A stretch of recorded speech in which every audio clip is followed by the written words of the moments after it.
अस्सलाम वालेकुम and welcome again to my YouTube channel. हमने ग्रेड 12 या क्लास 12 बायोलॉजी कोर्स शुरू किया है। पंजाब के जितने भी बोर्ड्स हैं उनकी जो न्यू बुक है ग्रेड 12 की उसके कोर्स कंटेंट्स में फॉलो कर रहा हूँ। चैप्टर नंबर 2 या चैप्टर नंबर 14 तक हम पहुँच गए हैं, that is urinary system of man या यूरिनरी सिस्टम ऑफ ह्यूमन। इस वाले चैप्टर में ये मेरे ख्याल में कि हमारा लेक्चर नंबर 4 होगा या 3 होगा।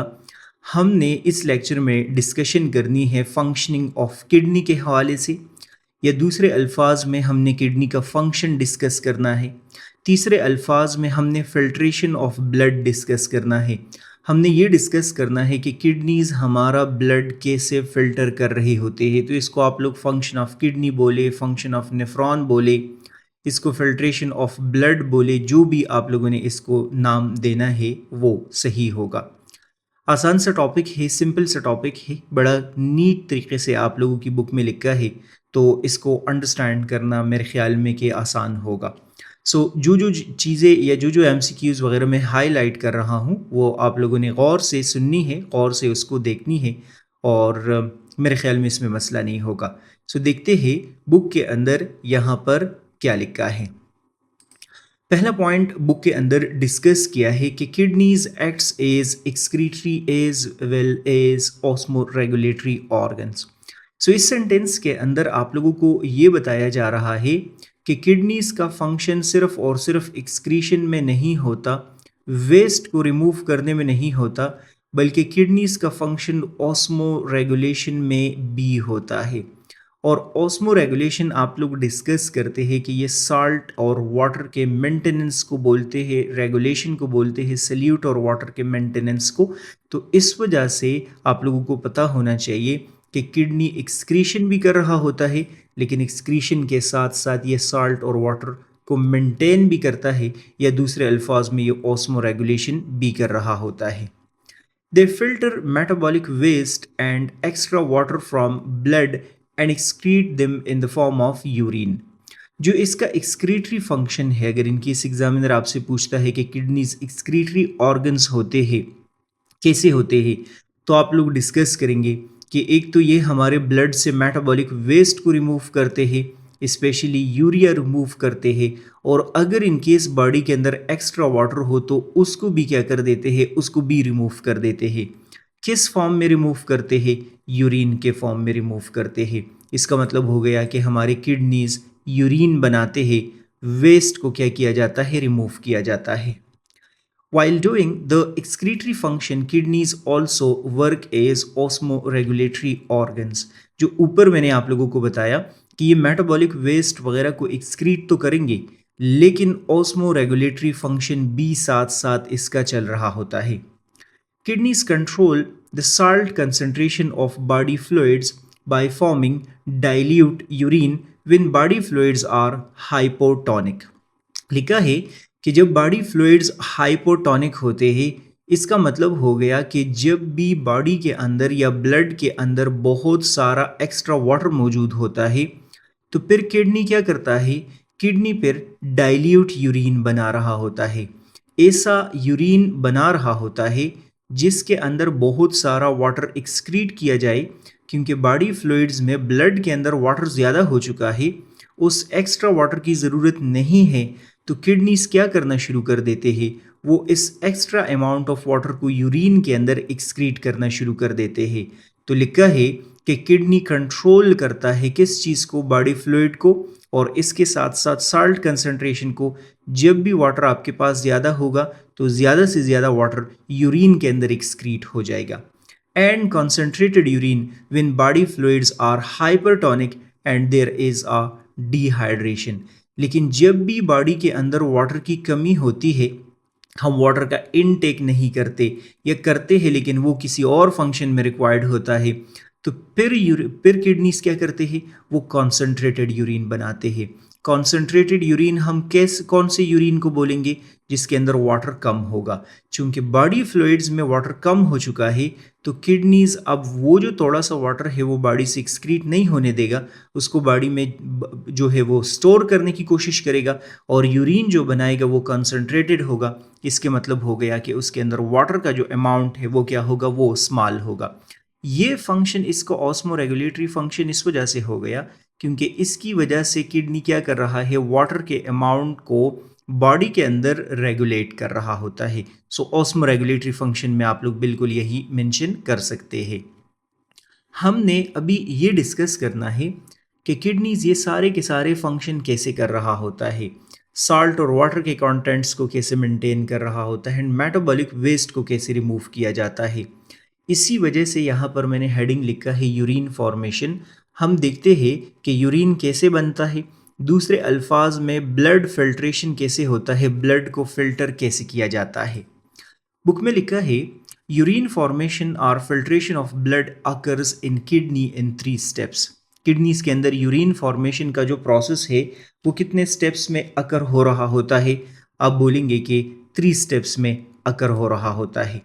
ग्लोमेरुलर फिल्ट्रेशन, सेलेक्टिव रीअब्जॉर्प्शन या सेलेक्टिव रीअब्जॉर्प्शन को ट्यूबुलर रीअब्जॉर्प्शन भी बोलते हैं, और जो तीसरा स्टेप है उसको हम नाम देते हैं ट्यूबुलर सिक्रीशन।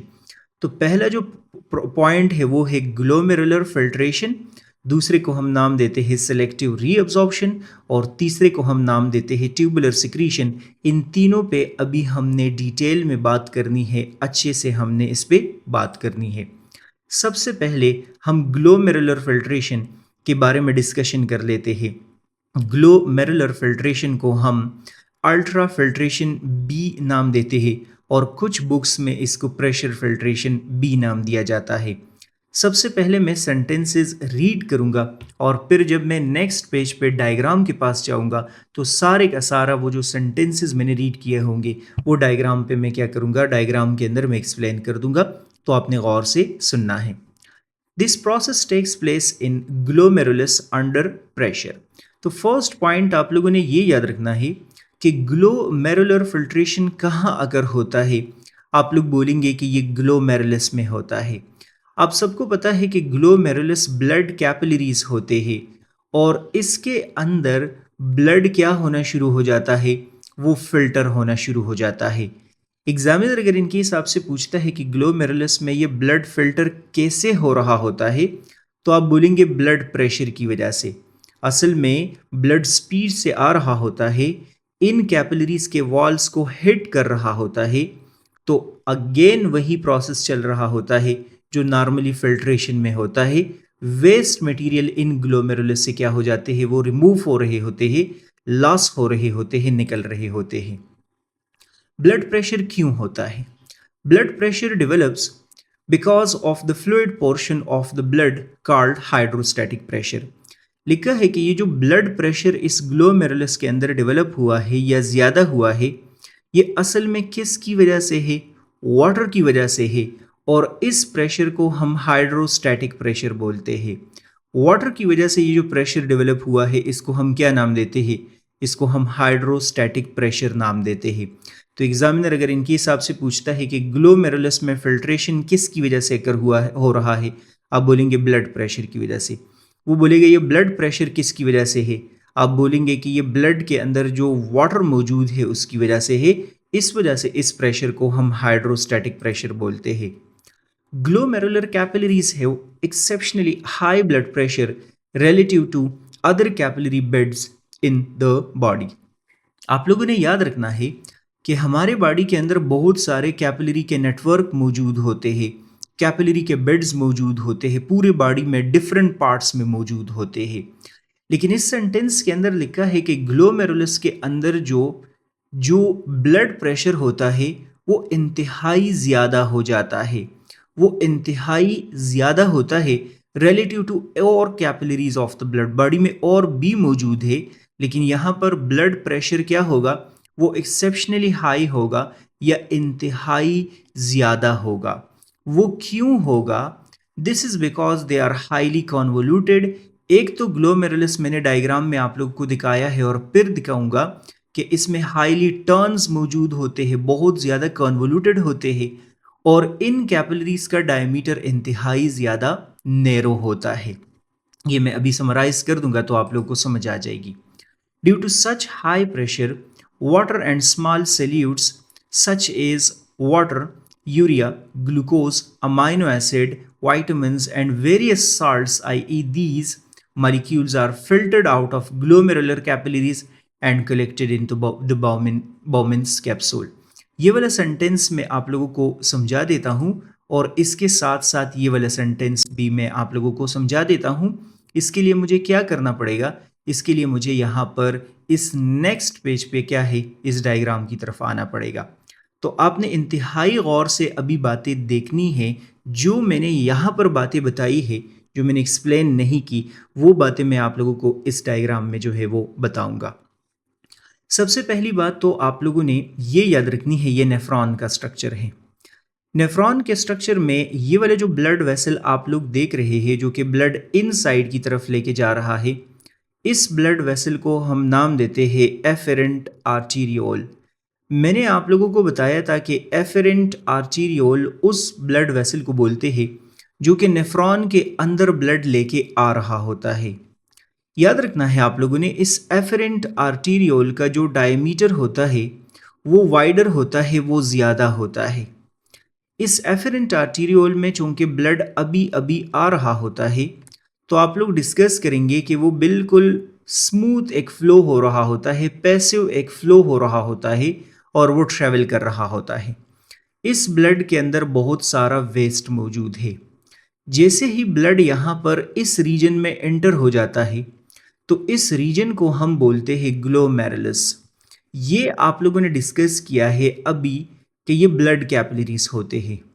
ग्लोमेरुलस के अंदर आप लोग डिस्कस करेंगे कि ब्लड का जो प्रेशर है वो इंतहाई ज़्यादा हो जाएगा। ये इस वजह से इंतहाई ज़्यादा हो जाएगा क्योंकि एक तो ग्लोमेरुलस के जो कैपिलरीज होते हैं वो इंतहाई ज़्यादा नैरो होते हैं और दूसरा आप लोग डिस्कस करेंगे वो इंतहाई ज़्यादा कॉन्वोल्यूटेड होते हैं।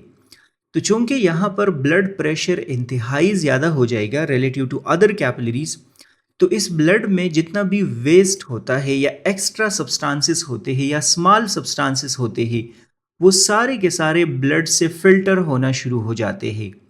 इस प्रोसेस को, जिसमें ब्लड के प्रेशर की वजह से या हाइड्रोस्टैटिक प्रेशर की वजह से ग्लोमेरुलस से चीज़ें रिमूव हो रही है, लॉस हो रही है, रिलीज हो रही है, इस प्रोसेस को हम नाम देते हैं ग्लोमेरुलर फिल्ट्रेशन। इसको ग्लोमेरुलर फिल्ट्रेशन इस वजह से कहा जाता है क्योंकि ग्लोमेरुलस में अकर हो रहा है और फिल्ट्रेशन इस वजह से अकर हो रहा है क्योंकि ये पूरे का पूरा फिजिकल प्रोसेस है। जितने भी सब्सटेंसेस यहाँ से डिलीट हो गए हैं, रिलीज हो गए हैं, उन तमाम के तमाम सब्सटेंसेस को यहाँ पर इस कप शेप स्ट्रक्चर में एब्जॉर्ब किया जाता है और इस कप शेप स्ट्रक्चर को हम नाम देते हैं बॉमेंस कैप्सूल। याद रखना है आप लोगों ने कि जो चीज़ें इस कप शेप स्ट्रक्चर के अंदर एब्जॉर्ब हो गई है, उन तमाम के तमाम सब्सटेंसेस को हम नाम देते हैं ग्लोमेरुलर फिल्ट्रेट, क्योंकि वो ग्लोमेरुलस के अंदर फिल्ट्रेशन का प्रोसेस के रिजल्ट में बनी है। तो इन तमाम चीज़ों को हम ग्लोमेरुलर फिल्ट्रेट बोलते हैं। अब आप लोगों की बुक में डिस्कस किया है कि इस ग्लोमेरुलर फिल्ट्रेट में क्या मौजूद है। यहाँ पर यूरिया है, ग्लूकोज है, अमाइनो एसिड है, वाइटामिन्स है एंड बहुत सारी चीज़ें हैं।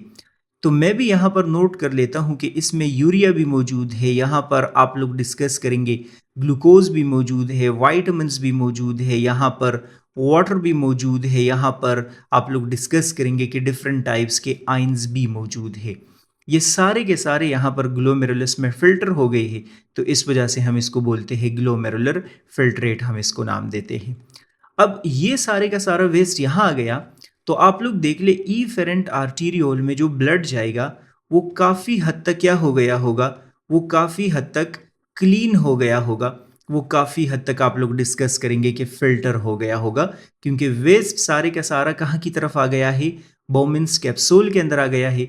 तो ब्लड यहाँ आता है, इधर फिल्टर होता है और क्लीन ब्लड यहाँ से क्या हो रहा होता है, ये रिटर्न हो रहा होता है। Large molecules like protein, red blood cells and platelets cannot cross capillaries, so they are not part of the glomerular filtrate. यहाँ पर लिखा है चूंकि ये जो कैपिलरीज है इसके अंदर से लार्ज प्रोटीन वगैरह नहीं क्रॉस हो सकते, रेड ब्लड सेल्स नहीं जा सकते, प्लेटलेट्स नहीं जा सकते, तो ग्लोमेरुलर फिल्ट्रेट के अंदर ये चीज़ें नहीं होंगी, रेड ब्लड सेल्स नहीं होंगे, फिल्ट्रेट के अंदर प्रोटीन नहीं होंगे, क्योंकि वो यहाँ से जा ही नहीं सकते, वो यहाँ से फिल्टर हो ही नहीं सकते। उनका जो साइज है वो क्या होता है, वो स्मॉल होता है। It has a chemical composition like that of blood plasma. लिखा है कि इन तमाम चीज़ों को देखा जाए तो इसका कंपोजिशन किसके साथ मैच कर रहा है, ये जो ग्लोमेरुलर फिल्ट्रेट है इसका कंपोजिशन ब्लड प्लाज्मा के साथ मैच कर रहा है, क्योंकि ब्लड प्लाज्मा में जो चीज़ें होती है वो यहाँ पर भी मौजूद है। हाँ, उसमें सेल्स भी मौजूद होते हैं, लेकिन वो सेल्स यहाँ पर नहीं आ सकते क्योंकि वो क्या होते हैं, वो लार्ज इन साइज होते हैं। ये वाला जो प्रोसेस आप लोगों ने डिस्कस किया है पूरे का पूरा, इसको हम बोलते हैं ग्लोमेरुलर फिल्ट्रेशन या अल्ट्रा फिल्ट्रेशन, या हम इसको नाम देते हैं प्रेशर फिल्ट्रेशन। तो आप लोग बोलेंगे कि एफरेंट आर्टीरियोल में ब्लड आ गया, उसका डायमीटर ज़्यादा है तो स्मूथ फ्लो कर रहा है, जैसे ही ब्लड कैप ग्लोमेरुलस में एंटर हो जाएगा वो इंतहाई नैरो है और इंतहाई कॉन्वोल्यूटेड है, वहाँ पर ब्लड प्रेशर बहुत ज़्यादा हो जाएगा। उस प्रेशर की वजह से ब्लड के अंदर से स्मॉल सब्सटेंसेस लॉस होना शुरू हो जाएंगे, फिल्टर होना शुरू हो जाएंगे। स्मॉल सब्सटेंसेस मतलब urea, glucose, vitamins, water ions वगैरह होंगे। यहाँ से सेल्स नहीं रिलीज हो सकते, बाहर की तरफ लॉस नहीं हो सकते। जो चीज़ें लॉस हो गई है इन सबको कंबाइन मिला के बोलते हैं ग्लोमेरुलर फिल्ट्रेट। इफेरेंट आर्टीरियोल में आप लोग डिस्कस करेंगे कि जो सब्सटेंसेस है, जो ब्लड है, क्लीन ब्लड है, फिल्टर ब्लड है, वो आगे की तरफ आप लोग देखें उसके साथ कौन सा प्रोसेस हो रहा होता है। अब यहाँ पर एक इशू है, एक प्रॉब्लम है, और वो प्रॉब्लम ये है कि अगर इनकेस इस ग्लोमेरुलर फिल्ट्रेट को देखा जाए तो इसमें तमाम की तमाम चीज़ें बेनिफिशियल है। फॉर एग्जांपल बॉडी को ग्लूकोज भी चाहिए, वाइटामिन्स भी चाहिए, वाटर भी चाहिए और आयंस भी चाहिए। इसमें एक चीज़ सिर्फ और सिर्फ जो ज़्यादा अमाउंट में है, जो टॉक्सिक हो सकता है, वो यूरिया है। तो प्रॉब्लम ये है कि यहाँ पर तो बहुत सारे बेनिफिशियल सब्सटेंसेस भी लॉस हो रहे हैं। तो आप लोग डिस्कस करेंगे कि ये तमाम के तमाम सब्सटेंसेस यहाँ पर इस रेनल ट्यूब्यूल में ट्रैवल तो कर रहे होते हैं, लेकिन इसको अभी आप लोग देखेंगे इस पूरे के पूरे ट्यूब्यूल के अंदर वापस एब्जॉर्ब किया जाएगा, वापस ब्लड का हिस्सा बना दिया जाएगा। इन चीज़ों को बॉडी से एक्सक्रीट नहीं होना चाहिए, एल्स यहाँ पर बहुत सारा नुकसान हो जाएगा। तो ये तमाम की तमाम चीज़ें जो है यूरिया के अलावा इन सब को री एब्जॉर्ब किया जाता है। इस वाले प्रोसेस को जिसमें इन सब को री एब्जॉर्ब किया जाता है इसको बोलते हैं सिलेक्टिव री एब्जॉर्प्शन या ट्यूबुलर री एब्जॉर्प्शन, हम इसको नाम देते हैं। बुक में लिखा है कि the glomerular filtrate contains not only waste but also vital nutrients that the body can not afford to lose. यहाँ पर आप लोगों ने डिस्कस किया कि वेस्ट बहुत सारा आ तो गया है, लेकिन उसमें तो बहुत सारे सब्सटेंसेस ऐसे भी है जो कि बॉडी अफोर्ड नहीं कर सकता कि वो लूज करे, बॉडी को वो चाहिए। Selective reabsorption is the process by which useful material are transported from renal tubule back into the peritubular capillaries. Selective reabsorption में अब क्या होगा, जितने भी सब्सटेंसेस बेनिफिशियल यहाँ पर ब्लड से बाहर की तरफ फिल्टर हो गए हैं उन तमाम के तमाम सब्सटेंसेस को अब ब्लड में वापस रिटर्न कर दिया जाएगा, वापस ब्लड के अंदर चले जाएंगे। तो सेलेक्टिव रीअब्जॉर्प्शन में चीज़ें कहाँ से कहाँ की तरफ जा रही है, रेनल ट्यूब्यूल से आप लोग डिस्कस करेंगे कि ये चीज़ें जा रही है ब्लड के अंदर, या मुश्किल अल्फाज में आप लोग बोलेंगे पेरीट्यूबुलर कैपिलरीज में। और पेरीट्यूबुलर कैपिलरीज आप लोग बोलते हैं कि यहाँ पर इस नेफ्रॉन के अराउंड होते हैं, प्रॉक्सिमल और डिस्टल कन्वोल्यूटेड ट्यूब्यूल के ऊपर मौजूद होते हैं। Most reabsorption occurs in proximal convoluted tubule. याद रखना है आप लोगों ने, जो ऊपर आपको ब्लड वेसल नज़र आ रहा है, ये वाला जो ब्लड वेसल आप लोग देख रहे हैं जिसको आप लोगों ने ईफेरेंट आर्टीरियोल नाम दिया, ये ईफेरेंट आर्टीरियोल मैंने पिछले लेक्चर में आप लोगों को बताया है कि ये आता है और यहाँ पर नेटवर्क बना देता है। किस चीज़ के अराउंड नेटवर्क बना देता है? ये प्रॉक्सिमल और डिस्टल कन्वोल्यूटेड ट्यूब्यूल के अराउंड और लूप ऑफ हेनले के अंदर। तो लिखा है most reabsorption occur in the proximal convoluted tubule.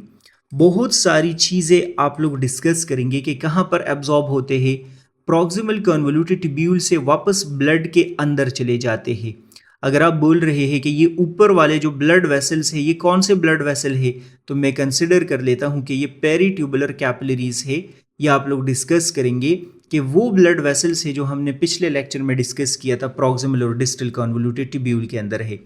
तो इसका मतलब है कि लार्ज नंबर ऑफ कंटेंट्स कहाँ एब्जॉर्ब होते हैं, इस वाले पार्ट में वापस चले जाते हैं। ये देख लो, ब्लड यहाँ आ रहा था, यहाँ पर फिल्टर होके ऐसे जा रहा था, तो चीज़ें उसके पास वापस आ गई, जो भी बेनिफिशियल सब्सटेंसेस है वो उसके पास क्या हो गई, वापस आ गई। In this region, about 75% of water return from filtrate to the capillaries by osmosis।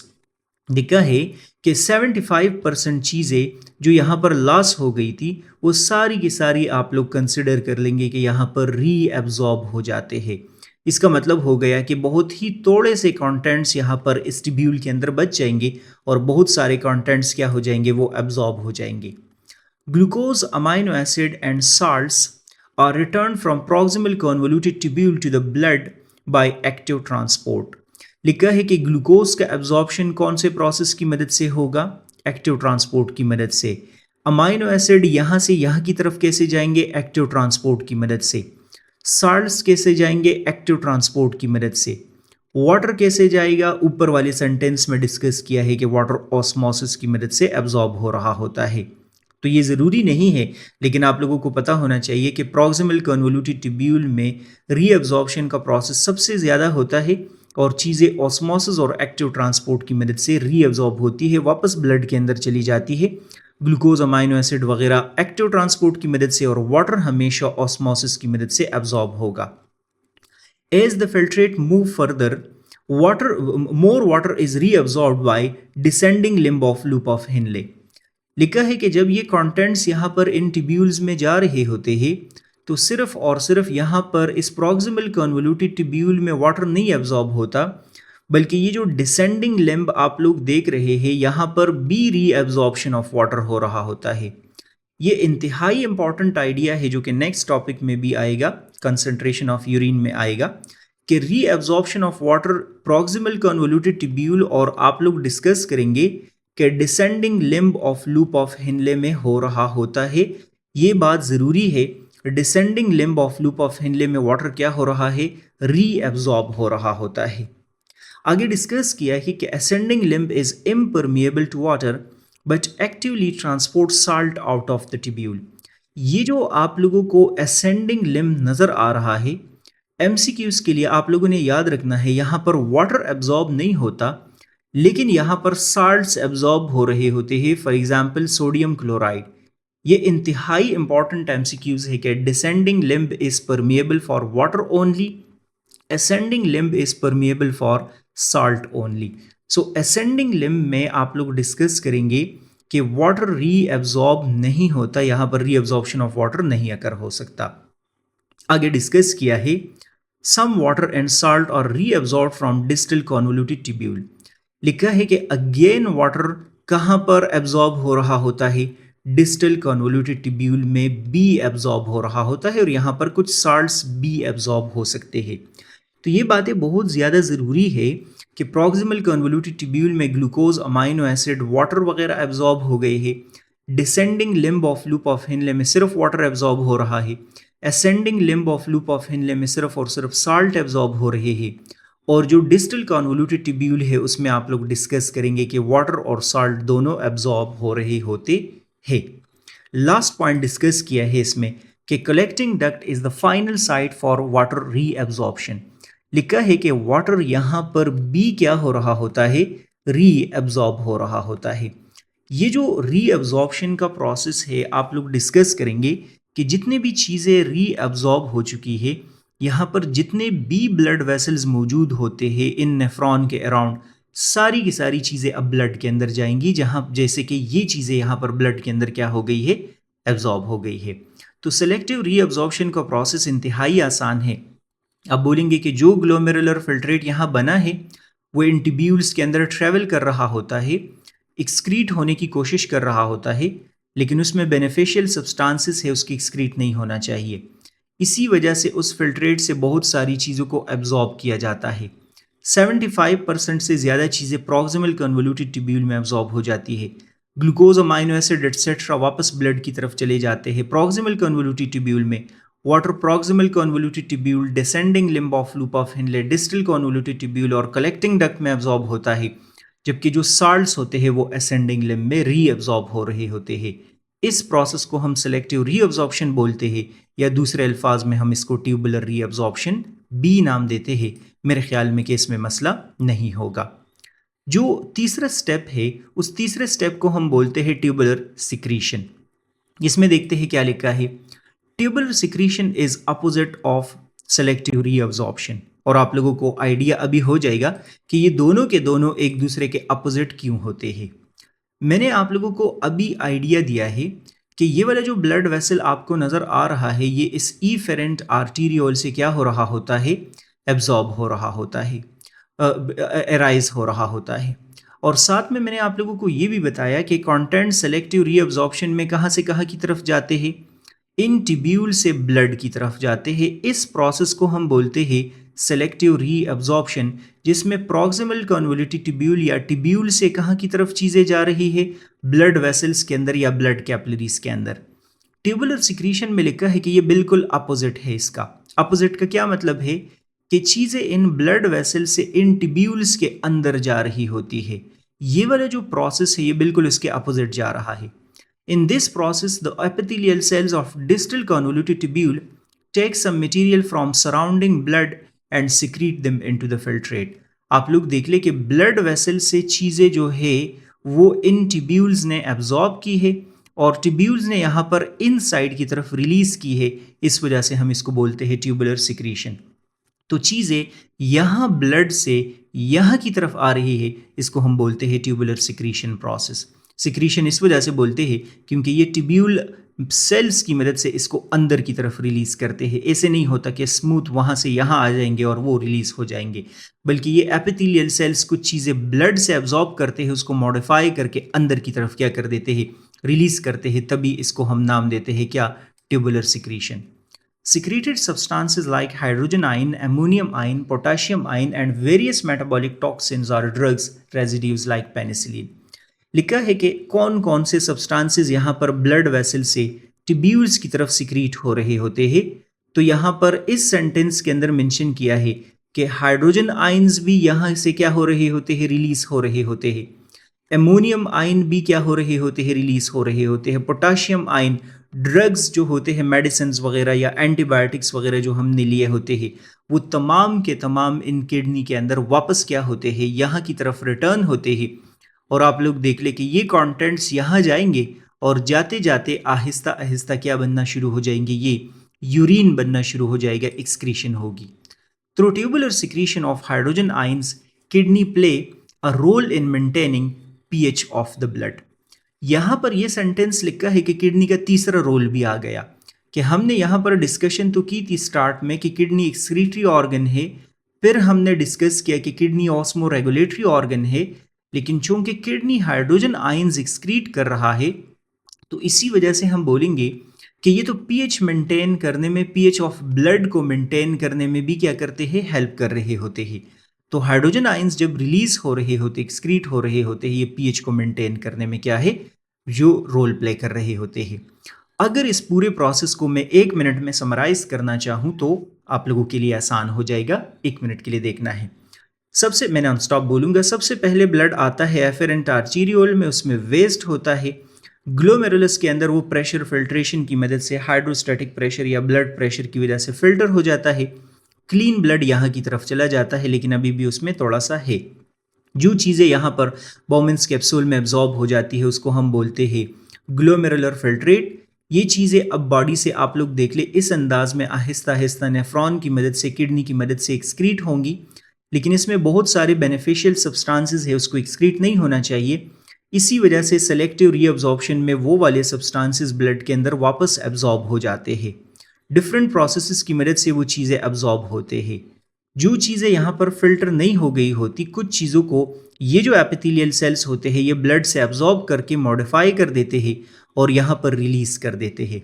Blood यहाँ आ रहा होता है, फिल्टर हो रहा होता है, क्लीन ब्लड जा रहा होता है, बेनिफिशियल सब्सटेंसेस उसकी तरफ वापस रिटर्न होते हैं और जो एक्स्ट्रा वेस्ट होता है वो यहाँ से रिलीज हो रहा होता है। इस वाले स्टेप को बोलते हैं ग्लोमेरुलर फिल्ट्रेशन, इस वाले स्टेप को बोलते हैं सिलेक्टिव रीअब्जॉर्प्शन और इस वाले स्टेप को बोलते हैं ट्यूबुलर सिक्रीशन। जो चीज़ें यहाँ पर बन रही होती है उन चीज़ों को हम बोलते हैं यूरिन, जो कि इंतहाई ज़्यादा फिल्ट्रेशन के बाद बनते हैं। ऐसी चीज़ें अनचेक्ड बॉडी से नहीं लॉस हो सकती। मेरे ख्याल में इसमें प्रॉब्लम नहीं होगा। बस एक टॉपिक इसमें क्विक मैं डायग्राम की मदद से ऐड कर देता हूँ कि अब इस यूरिन को कैसे एलिमिनेट किया जाता है।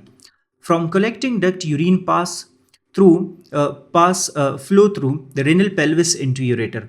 लिखा है कि अब ये जो डायग्राम में कलेक्टिंग डक्ट में यूरिन आया है इसके साथ क्या हो रहा होता है, तो इस डायग्राम में बता रहे हैं कि ब्लड हमारे पास ऐसे आएगा, यहाँ पर इंटर होगा, नेफ्रॉन के अंदर वो ब्लड क्या होगा, वो फिल्टर होगा और जितना भी यूरिन होगा वो इस जगह में आएगा। इस येलो पार्ट को हम पेल्विस बोलते हैं। सो लिखा है कि पेल्विस में यूरिन जो है वो सारे का सारा क्या हो गया, जमा हो गया। Ureter leads to the urinary bladder. Pelvis से ये कहाँ की तरफ चला जाएगा, यूरेटर में, और यूरेटर से ये कहाँ चला जाएगा, ये लिखा है कि यहाँ पर यूरिनरी ब्लैडर के अंदर आ जाएगा।